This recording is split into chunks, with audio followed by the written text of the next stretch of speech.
Well, good afternoon. Good afternoon, and welcome to another Webinar Wednesday hosted by Cal State Bakersfield Small Business Development Center. This is Webinar Wednesday number 343. And we've got a good webinar today for you.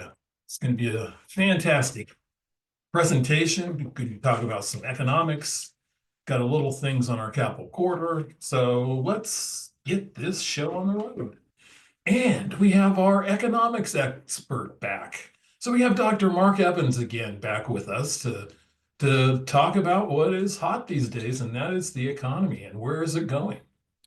So we're going to have a lot of economic topics today that he's bringing. And so, just so I can complicate things a little bit, I'm going to add a little bit to the recession aspect of it. So all the other things that he's talking about, but I need to know, what is the threat of recession?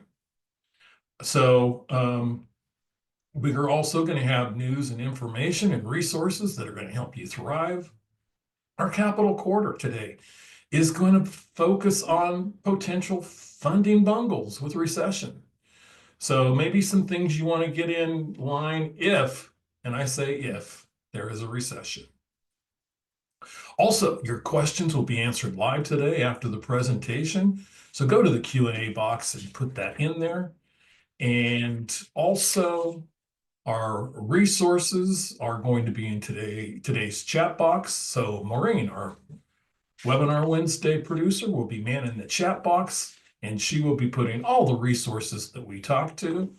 And we do have a brief little poll today. So let's jump in and go to our poll today. So just a little easy poll today, kind of dealing with, let's deal with your greatest economic fear. So one single answer. What is your greatest economic fear? Is it inflation? Is it recession? Or is it the trade issues, including tariffs? Is it economic uncertainty? Or last, is it not getting your regular fix with Dr. Evans? So what is your greatest economic fear? So your greatest economic fear, and if it's something else, because there are greater economic fears that you can have, feel free to jump into the chat box and throw a few in there, and we'll grab those at some point of the webinar today. But just looking at your greatest economic fear, is it inflation, recession, trade issues, and tariffs? Is it economic uncertainty, or is it not getting your regular fix with Dr. Evans? So we do have 55% of you that have responded. That means there are 45% of you that have an economic fear that you're not putting in. So once we hit the magic 60% mark, we'll be moving on. And there it is, 60% participation. So last chance to get in and let us know what your greatest economic fear is. So we're going to go ahead and close the poll, and we will share those results with you. And look at that, that's a tie. It's a tie between trade issues and tariffs and uncertainty, 31% each way. Also, recession has moved into the third place, a close third, 23%. And then also inflation and not getting your regular fix with Dr. Evans. That, of course, would have been mine. So thank you for participating, and we will move along. So as you know that we have on Webinar Wednesday, we do have our regular features, and one of those is our economic corner, which the doctor has cornered today. So I'm going to just touch a little bit on the capital quarter and look at ways of, with economic uncertainty, with recession and other things, of ways of reducing or managing debt loads. So carrying debt into times of economic uncertainty is kind of risky for small businesses, but also so is your cash flow and being able to manage your particular cash flow. So some of the strategies for reducing your debt is really comes down to, number one, is first getting a good understanding of what is in your debt load. Oftentimes, if you have borrowed for your particular business. You could have a number of different loans. You can have company credit cards that maybe you use. Merchant accounts.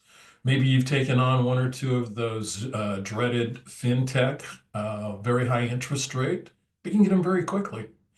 One of those type of loans. So it's really kind of getting down to understanding your debt load. So we'll look at that in just a second, but also it's getting a plan. It's getting a plan to reduce your debt in times of economic uncertainty or not. Also, we're going to need to look at budgeting our cash and reducing debt, and potentially even consolidating debt, which is oftentimes a good way to reduce your debt load, is to consolidate it under more favorable terms.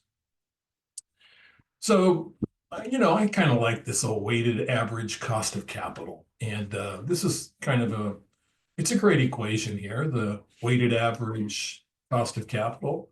But this really applies toward corporate businesses, to where when they're weighting and trying to figure out what it costs for their capital, they have a variety of different forms of capital that small businesses don't have. So the cost of their equity and a cost of their debt, and also you get into earnings and you get into distributions or dividends. So when you really talk about the equity of being able to sell shares, most of our small businesses don't sell shares. And anyway, I really don't want to complicate things with a big old fancy equation like that. So here is Kelly's way of figuring out your cost of capital as far as a weighted average. And what we'll use in this example, just kind of an ABC Enterprises, your fictitious business. It doesn't get any easier than ABC. And on the left side, you'll see the debt, and you'll see the debt instruments that this particular ABC is using. They're using a business credit card. And, I found out last night at an event that, a lot of institutions have business credit cards that are very favorable terms as far as interest rate and other things. So, you're looking at maybe 11%, maybe 12%, somewhere in there, maybe even higher.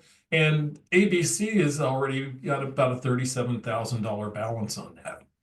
So that's of their total debt load. If you see at the very bottom there in the middle, the 138,090, 37,000 of that is at 11.99%. They also have a merchant account, one of those dreaded merchant accounts, where they could get that very, very quickly, but then you have to calculate the interest rate. And the balance on that was $18,455. And that was 13% of their total debt. So the first two items take up 40% of their total debt. The next item is an SBA loan at 10.5%. 68,000 is still the balance due on that, and that is 50%. And then they have a secondary credit card.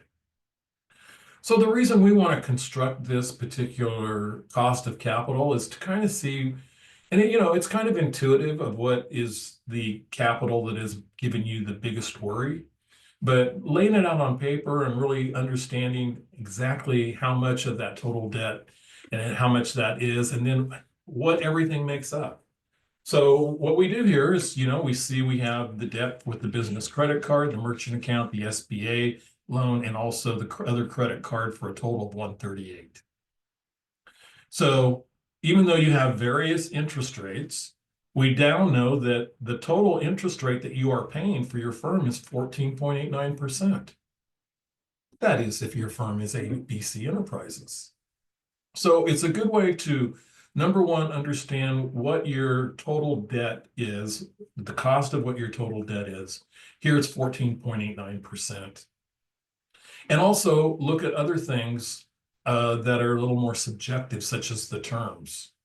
Your business credit card, the payment it could be as little as interest only, and some of these others could be as little as interest only, which definitely helps turn cash flow, but doesn't help you reduce your debt.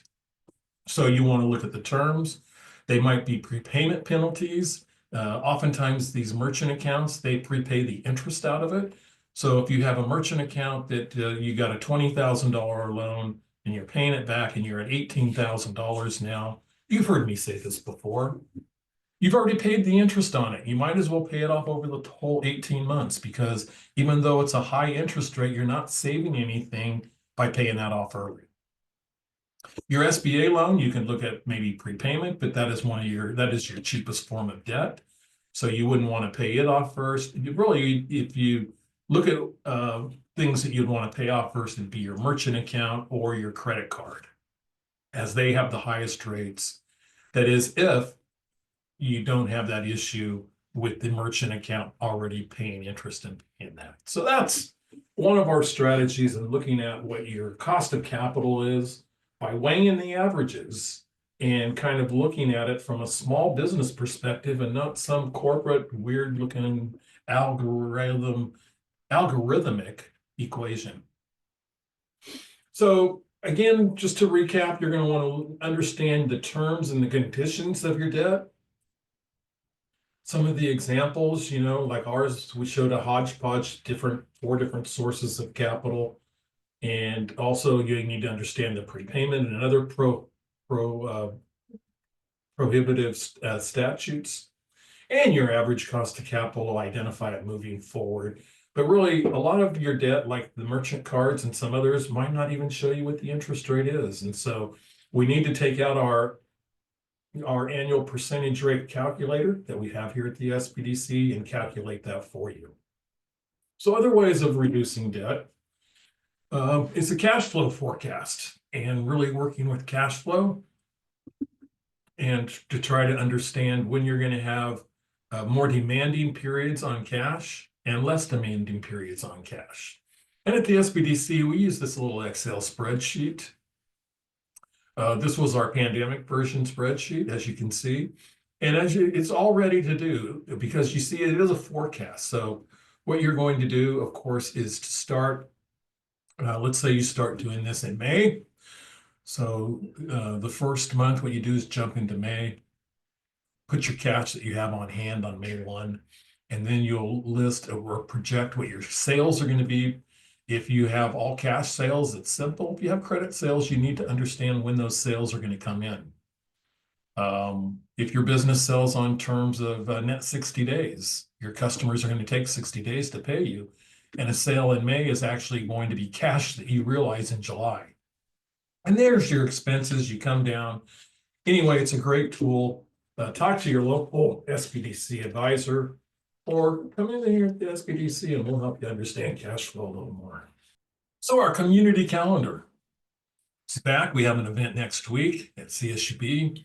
It's the Kern County Economic event, and it's going to be on Thursday, May 1st at CSUB Student Recreation Center, and looking forward to it.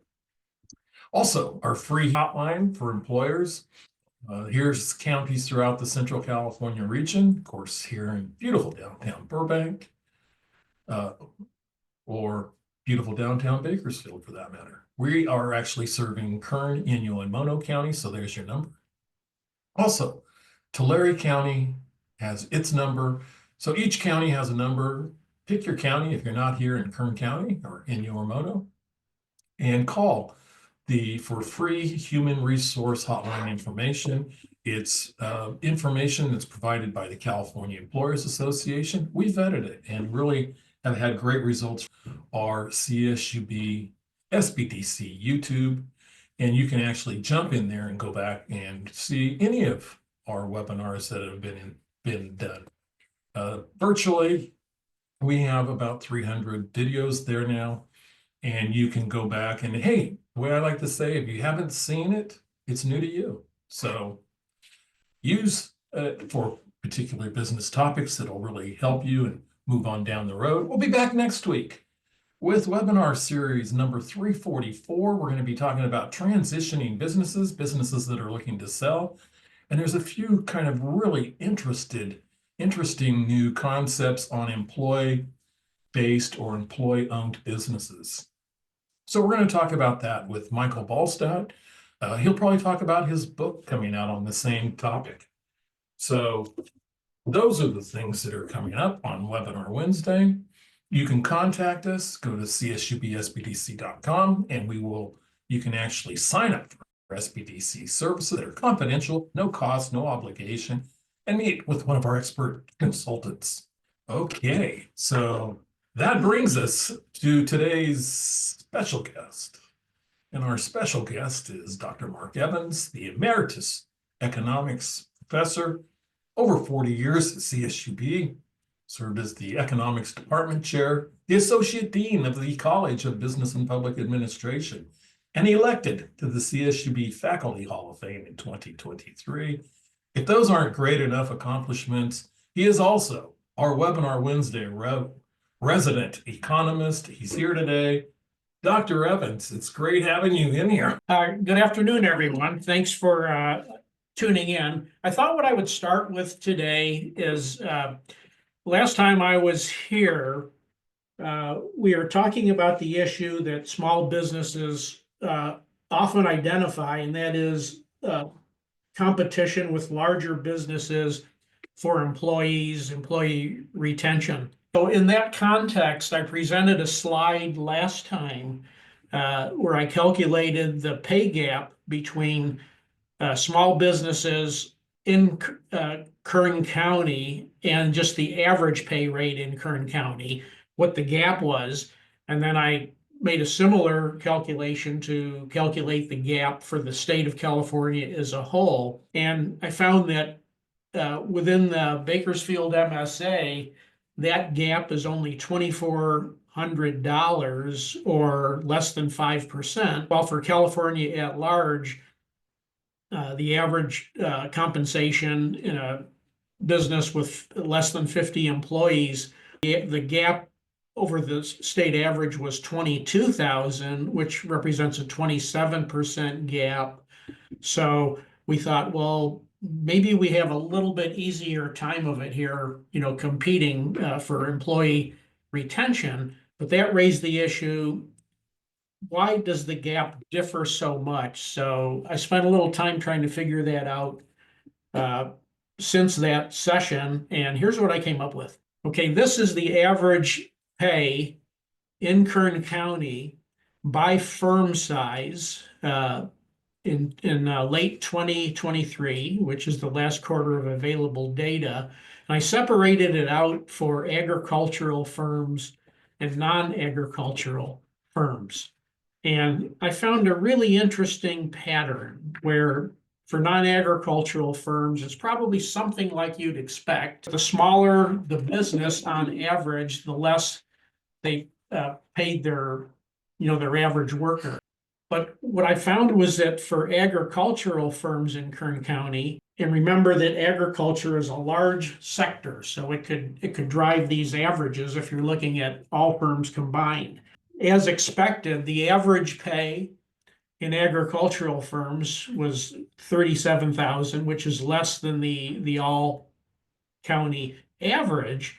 But if you look at how that average comes about, it ends up that small agricultural firms, 0 to 49 employees, especially the 10 to 19 category, they actually pay well more than the average. So what's happening here is when agricultural firms are thrown into the mix, it brings down the average wage for the entire county, but it also brings up the average wage for small business because agricultural small businesses pay an above average salary. So that's what was happening there. So I suspect what's happening here is you have enterprises where much of the labor is outsourced and is not incorporated into the average pay of the, I'll call them ownership managerial aspect or firm. I found that interesting. If you are a non-agricultural small business, then I should probably redo that calculation by taking out agriculture and looking at what the gap is if we're comparing just non-agricultural firms. When I did that, I found that for the typical small business, non-agricultural small business with less than 10 employees, you do face this challenge of labor competition with big business. You're typically paying your workers about $14,000 less than the all county average. That's a pay gap of 26%. I guess the good news is that at the state level, the gap is actually 32%, so it's a slightly smaller gap, but it is still significant. If you reach that critical mass of at least a small business with at least 10 employees, the pay gap reduces to about 4,000, which is only about an 8% pay gap. So you should have a less formidable challenge than your compatriots in the rest of the state in terms of retaining labor. So I thought I would go back and clarify that from the last session. Okay, another thing I did is I decided to deflate the average pay increases I presented, comparing the state and the county last time, deflating them for inflation to see what was left. There's a reason everybody was frustrated over the last couple of years. Here, for all firms combined, the average worker in Kern County lost about 5% of real purchasing power between 2020 and 2023, where at the level of the entire state, it was almost 7%. So our workers were hurt. For the state as a whole, they were hurt even more. If you look at the bar graph furthest to the right, firms with less than 10 employees, here in Kern County, our average worker actually lost 9% in terms of real purchasing power between 2020 and 2023. This is because consumer prices increased about 18% during that period. Where at the state level, again, it was not pretty, but the loss was more like 7% instead of 9%. Here again, those small businesses that can achieve that critical mass of at least 10 employees fared relatively well. Here in the county, they lost about 2% purchasing power over that 3-year period, where for the state as a whole, it was almost 6%. Last time I was here, I presented a chart kind of like this, but I updated the numbers. Basically, the policy uncertainty index, meaning people are uncertain about what they think the government's going to do in different areas. That's through the ceiling. The numbers I updated on the right, because an additional month of data was available. I adjusted all of them. They all went up, but the trade policy uncertainty that's there in red, just as you can see, shot through the roof. But essentially 3 years ago, there was really no uncertainty regarding our trade policy. Now it's like through the roof, over 4,000% greater than it was then. Okay, so for example, you look on the left, the average effective tariff rate in 2024 was somewhere between 2 and 3%. The April 2nd announcements brought it up to over 10%. You throw everything together, and it looks like the effective rate now is somewhere around 22%. But what is it? We really don't know. Which of the announced tariffs have gone into effect and which have been delayed? It changes nearly daily. Which will go into effect, which will maybe be altered or dropped completely due to negotiations. We don't know that. What retaliations will occur? We don't know. That's a developing story. And then finally, what the average effective tariff rate, where it ultimately settles, depends on our behavioral response to it. Because prices will be changing and supply chains will be changing, our composition of imports will be changing, and therefore the effective tariff rate be slightly less in the long run. Here's the U.S. Top trade partners to give you a sense of where we are. And as you can see, whether it be exports or imports, our top 3 partners are Canada, Mexico, China. The United States is actually the 2nd largest exporter in the world. So I don't know, it might be a little bit like Chicken Little to say the sky's falling, but at any rate, here you can see that our top 3, whether we're talking about imports or exports, really are dominant, but still a relatively small percent of the total, because the total amounts are incredibly large in both cases. It's very difficult to figure out exactly where we are because things are changing daily. But this slide represents my best effort, and Maureen can distribute these slides. There's too much information to actually go over, but if you'd like a copy of them, there's some information that you may find useful in terms of referring to later. But the big picture here is there's something called Section 232 of the Trade Expansion Act that allows the president to impose a tariff on any product where he deems imports have created a national security threat. So for example, we have a trade agreement with Canada and Mexico, two of our three largest partners. That trade agreement reduces tariffs between the countries to very low levels. But the Section 232 presidential enactments, no pun intended, they trump the trade agreement. So we could have an agreement with Canada and Mexico that reduces tariffs on steel and aluminum and other products to, let's say, 0. But if under Section 232, the president imposes a tariff on steel and aluminum, then that would override the trade agreement. So we have two types of things going on. One is tariffs on specific products, primarily through the Section 232. The second bullet, copper, pharmaceuticals, semiconductors, lumber, critical minerals, energy, and energy products. These are areas where President Trump has announced that there will be future tariffs under Section 232, but the amounts have not been determined yet, and that's to come later. There is an exclusion on smartphones and computers and electrical parts for most places in the world, but Chinese imports are still going to be tariffed at about 20%.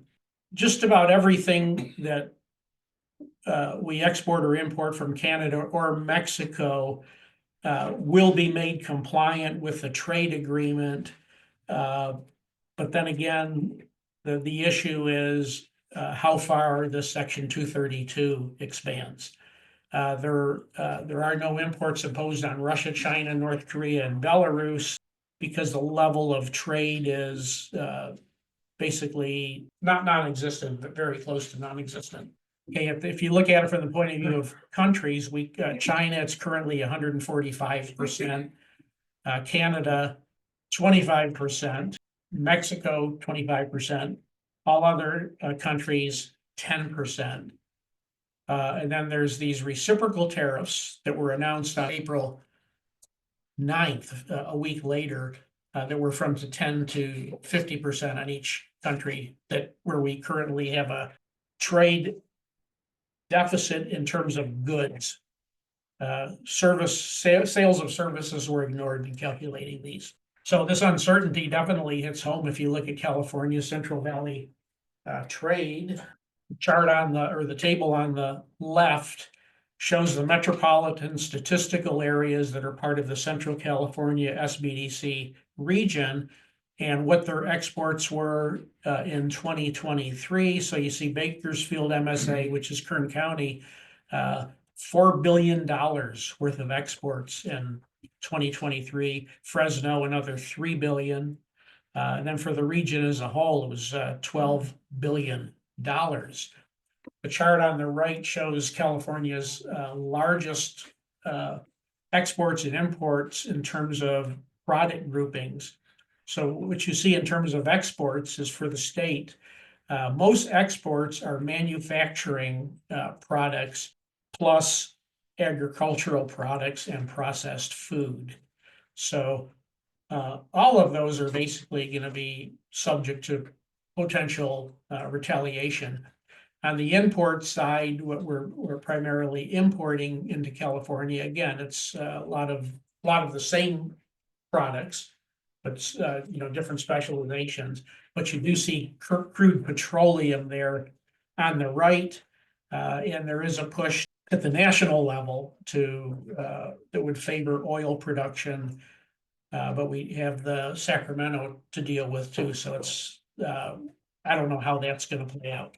Okay, the data I'm presenting again is for the Central California SBDC region. Kelly showed you this graphic earlier. It's 14 or 15 counties.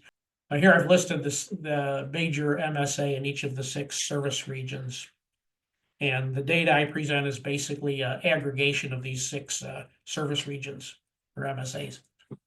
Now, what this chart shows is there's 14 crops here. There are 14 of the 15 top exports out of California crops. What I did is I thought I would list all of the top 15 that had production in our Central California region. It ended up that 14 out of the 15 do. I think rice may not. So rice is the only major product here that's not listed top 15. What I thought I would do last night is go through again and highlight in red the products on this list that are grown in Kern County, as opposed to just the Central Valley or Central California at large. And it ended up that all 14 of them were actually grown to some extent in Kern County. So I had the whole thing highlighted in red, so I ended up moving it back to black. That first column after the labels is what exports were out of California in 2022 for that product. The middle column is what share, California's share of US exports. In other words, California exports 100% of the almonds that are exported out of the United States. For dairy and products, California exports 33%. What is exported? The next column, for example, if you're an almond farmer, 76% of your product goes overseas. If you're in the dairy and dairy products industry in California, 4% on average of what you produce goes overseas. So you can see that for many of these crops, the percentages are quite large. 3/4 for almonds, 3/4 or more than 3/4 for pistachios, almost 2/3 for walnuts, about 80% for cotton. And then finally, what the last column shows is for that product, who the major importers are, and then what percent of our total exports go to just those countries that are listed. So for example, lettuce down at the bottom, 94% of our lettuce exports would go to Canada and Mexico, which makes sense since it's perishable. Much more information than we can digest here, but again, if you would like the slides, Maureen can provide them. So let's look at labor. What we have on the left, the latest data I could find was from the Pew Research Center, and their estimate is that 4.8% of the US labor force is unauthorized immigrant labor. And then the top 6 states, which includes California, they're all between 7 and 9% in terms of the share of their labor force that's undocumented.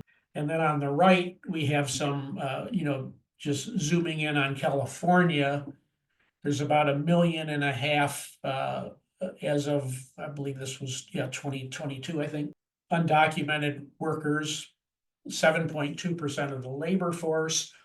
And then you can look at where are these people working. The industry with the largest number is construction.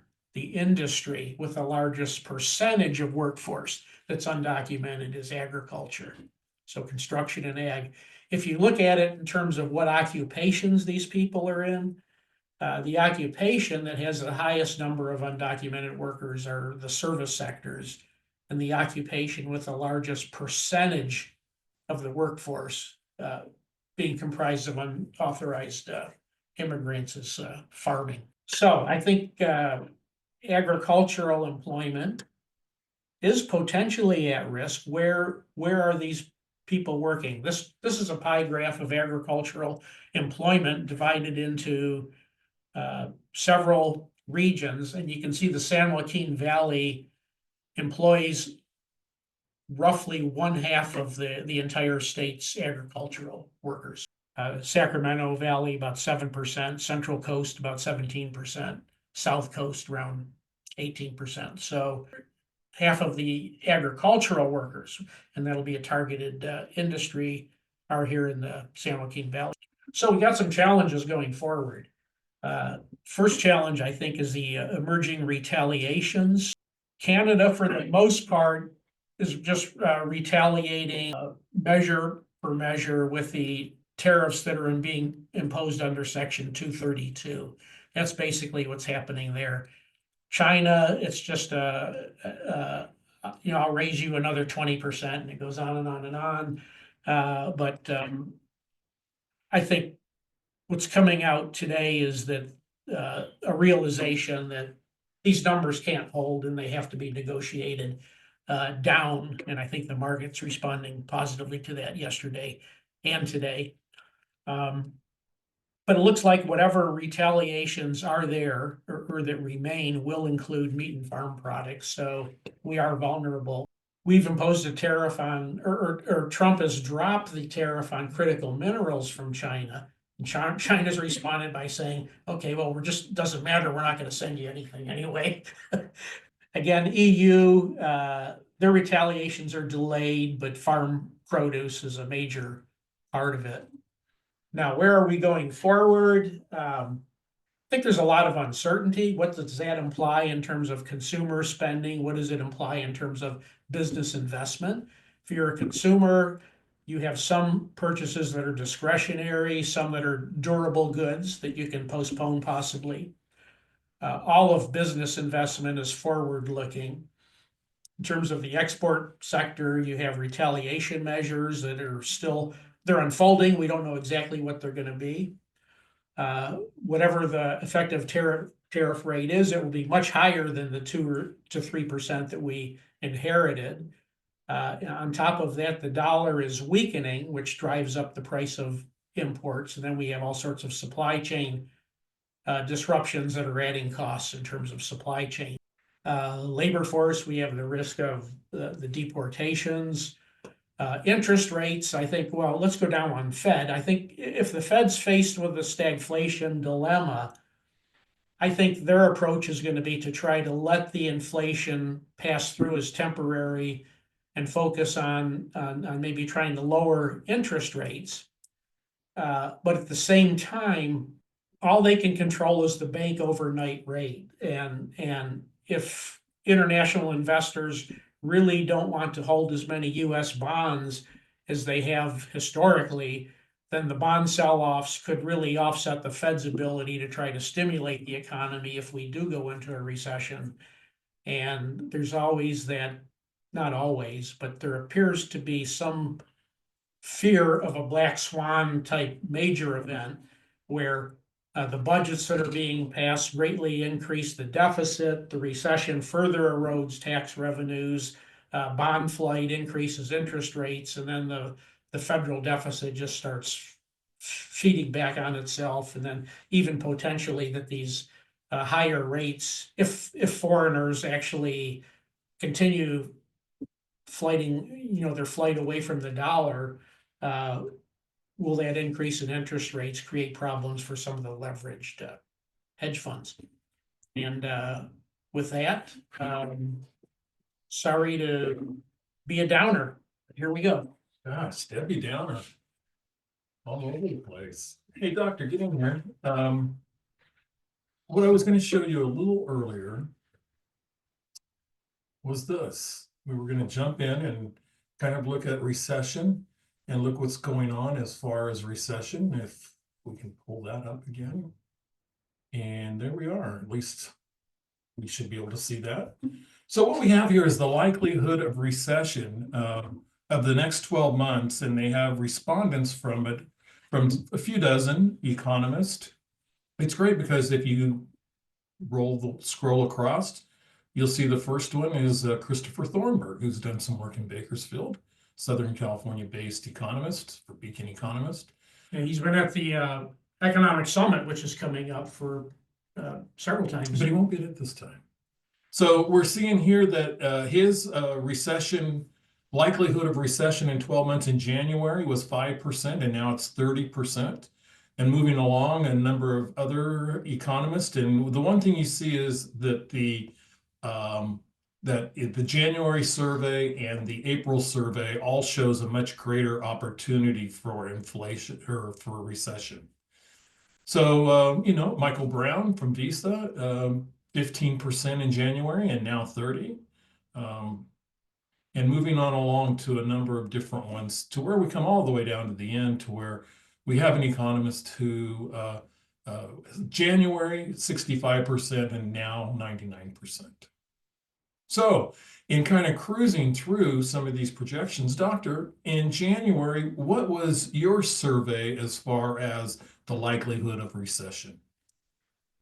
I think in January, I would have said 5 or 10%, somewhere in that range. And what would you say now? I would say now, well, if by recession you mean GDP declining 2 consecutive quarters, That's the definition. that's an unofficial definition that really does pretty well in terms of mirroring what ultimately is proclaimed. I think it depends on. Are you hedging? Let me say this, I think GDP is gonna decline in the second quarter. So my answer depends on what I think the probability of further decline is in the third quarter. But I'm gonna say 55 to 60%. Wow, that's substantial. From 5 to 10 to 55, we would, wow, we're not going to find And that's anybody. probably a little bit higher than average. So here we have, Carl from Northern Trust, he went from 25 to 50, but you're going from basically 10% to 55%. I am, because I actually in January I wasn't even thinking about it. Okay, well, 55%, what it is it's greater than half, so we will hold you to that. Okay, but that means I'm suggesting there's a 40 to 45% chance that there won't be also. So if there's not, remember that. Okay, well, let's go to our questions. If you have a question for Dr. Evans, go to the Q&A box.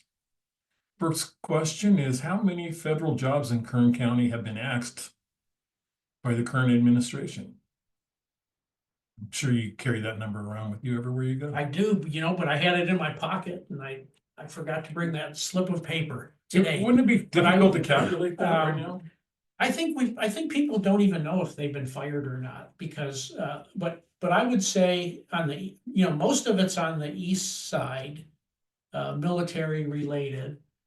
And I would say very little there. I would say if you work for the Forest Service or somewhere like that, I know they're being hit in California, so probably in Kern County as well. Although most of that's actually not in Kern County, I don't think. There's some, but not Some. a lot. But also you have to remember that before anybody was fired, they were offered a early retirement plan. Early retirement to where they would be paid for 7 months for leaving. So I would think that anybody, especially those that were nearing retirement, might have been a very good offer for them. So I think it's just really difficult to come up with that. That's a good question, though, in the sense that even though I don't know the answer, gives me something interesting to track going forward. Are you going to go look it up now? I am, and I'm going to continue looking it up for several months to see what happens. Okay, so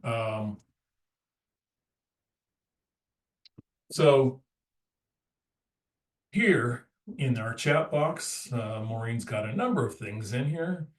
A lot of good stuff in the chat box, including a message to me saying you can't see the article with the Economist. Oh, unfortunately, but doctor, we have the doctor on the hook now for 55% chance of recession. Okay, so any other questions before we go, or any other comments, Dr. Evans? The last day or two, I think there's a recognition in Washington that they need to cool the rhetoric and a recognition that that